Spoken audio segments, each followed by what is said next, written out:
Dating apps for many offer the hope of meeting someone who you will get along with, and potentially much more.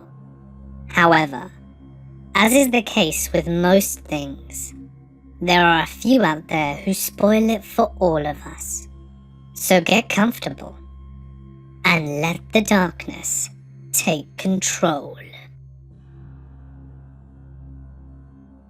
Number 1. A couple of years ago, I had been having a lot of bad luck in the love department and decided to try one of those online dating apps. I'd been talking to a guy for a couple of weeks, and we had hung out a couple of times. One day, we were just driving around when he said he wanted to go to smoke some pot at a local park and walk the trails in the woods. I had smoked before, but not often, and had several hours before I had to be at work. So I said, sure, why not? We went to a nearby house. He went in and bought some of the pot, and then we drove away. After I had taken a couple of puffs, I said I was good and didn't want any more. That was when things started to go bad. He got really pushy and said that I was being a pussy when I refused.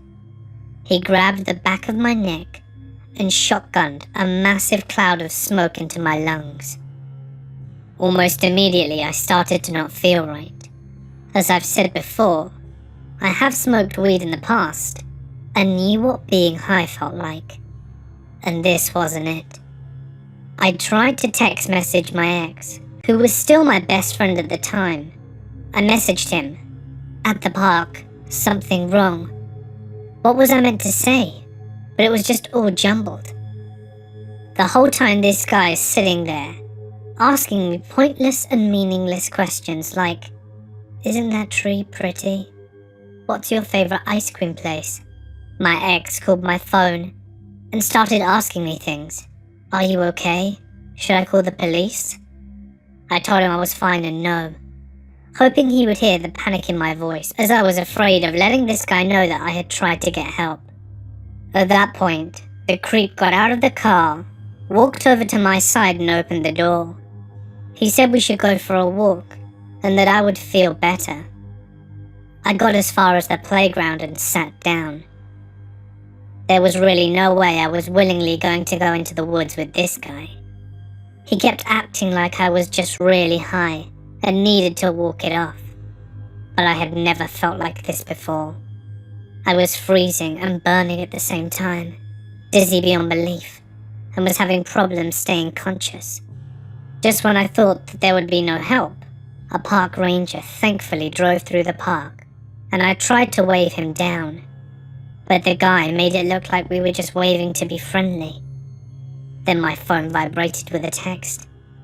It was my ex telling me that his sister was on his way to get me, and to hang on. I had never been so happy in my life. When she got there, she told him I was leaving with her, and she took me home where my ex was waiting. He took care of me the rest of the night, and constantly felt like I was spinning. The next day we went back to the park to retrieve my car, and my ex told me that he had spoken to a few people that he knew, and the house that we had went to buy the pot from has been selling it, laced with GHB. I got lucky that day. I was lucky enough to realize that something wasn't right, lucky to have the determination to stay conscious, and smart enough to make sure that he didn't get his hands on my phone or keys. I don't want to know what would have happened to me if he would have gotten me in those woods, and I will never use a dating app again.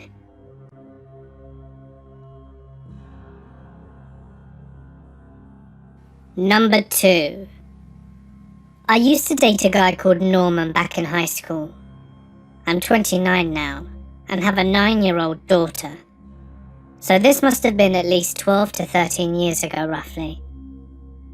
I guess we were each other's first real love/relationship. And we even wore promise rings, which was a pretty big deal back then. We talked about getting married and what our life together would be like. Basically, things people say or do when they've been together for a year as teenagers.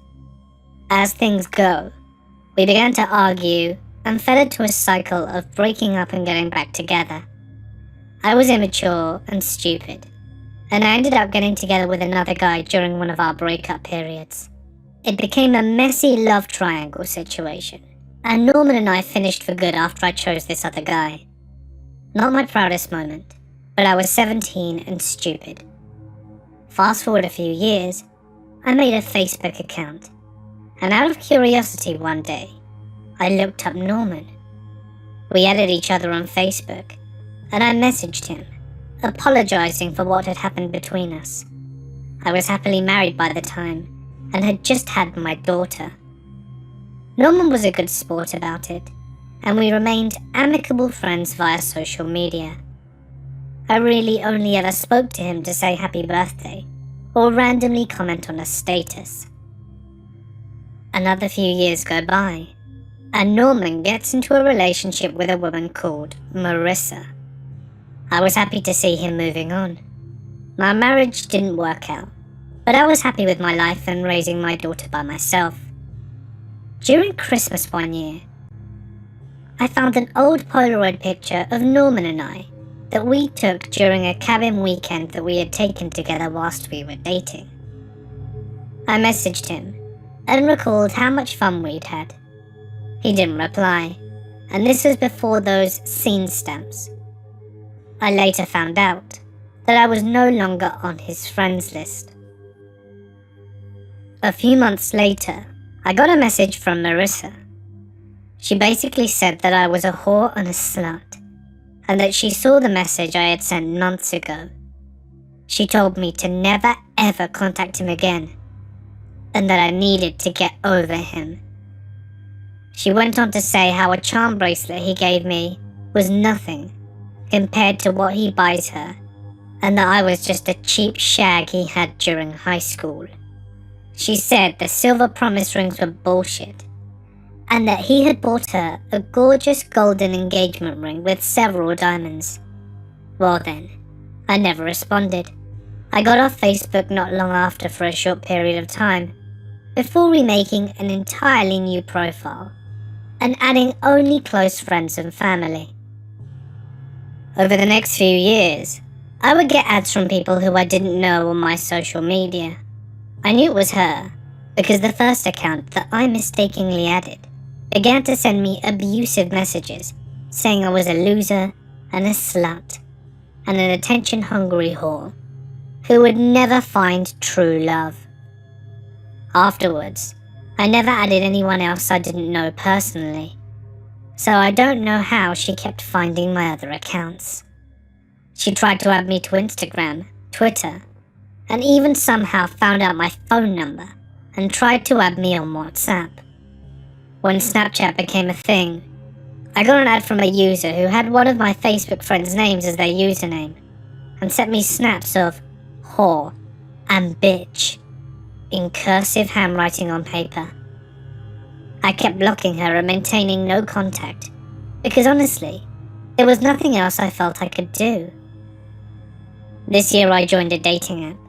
I met a guy within the first few weeks of being on it, who I thought was amazing. His name was Nate, and he had a fair few pictures of himself. He was average looking, so it didn't raise any red flags with me that this suspiciously model looking guy was trying to talk to me. He said he had an Android phone, so he couldn't FaceTime, but we would speak on the phone regularly. It was definitely a man's voice. We texted a lot over the next few weeks, and things seemed to be going well enough for a meetup. We scheduled a time and a place a week beforehand, and he asked me about past relationships. I didn't think too much of it when he asked me about my first real relationship. He seemed keen on details and asked me if I still had feelings for my ex.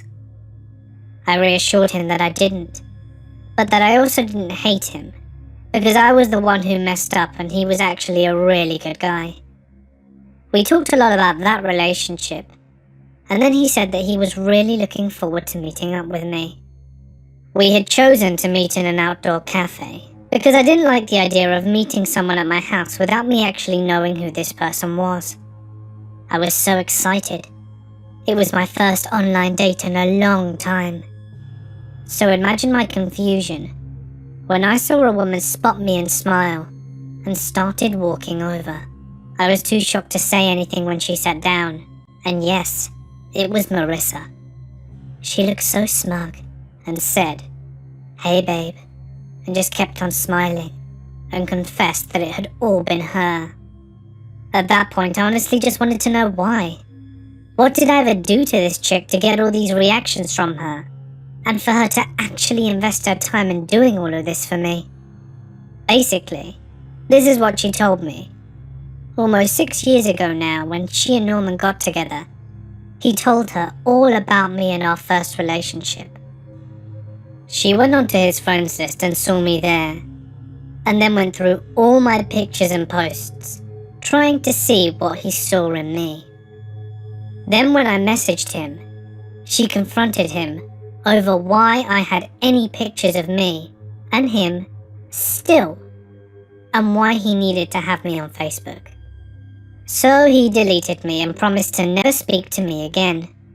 She told me that she hated me and said that I was a stupid bitch who loved playing with people's emotions, and that she wanted to give me a taste of it. She said that she made up accounts so that she could just keep an eye out on me and make sure she wasn't going to be in the same city as her and Norman. She would walk by places I'd say I'd like to go to make sure I wasn't meeting up with Norman in secret. She knew where I worked through my LinkedIn, and she said the guy who I spoke to on the phone as Nate was her friend who was in on it and wanted to see me go down. She said she had originally planned to make me fall in love with Nate and then cheat on me, but she couldn't stand to wait so long. The most disturbing part, however, was when she came to my daughter. The woman had actually become extremely fixated on her, and she was convinced that she shared some of Norman's features, and became obsessed, thinking that I had a kid with him who I'd kept secret. She told me not to even think about suddenly revealing it to him in some ploy to get him back, because she would be the only one to give him a baby. I was beyond horrified. It's not very exciting at all, but all I remember was getting up from the table and telling her to never contact me again. I got in my car and just sat there in silence for a bit. The first thing I did was call my daughter's school and alert the front desk of a possible situation where someone who was neither I nor her father would try and pick her up. I called my brother afterwards and told him what happened. He urged me to call the police. I did. I ended up getting the whole spiel about how if I didn't have any documented proof about her saying these things, they couldn't help me. It's been 2 months. I haven't heard anything from her, and my brother thinks that maybe she got what she wanted by asserting herself as Norman's one and only, and now she would leave me alone. Still, I have massive paranoia when it comes to what I post on social media and where she might be lurking next. I've told my family and close friends about the situation and warned them not to add any strange profiles or people that they do not know. I told my neighbors about the situation and showed them a picture of her so that they could call the police if they saw anyone like that around the house. I wouldn't put it past her to know my address and start peeping in our windows, or worse. I've also changed all the locks as a precaution. So Marissa, let's not meet again.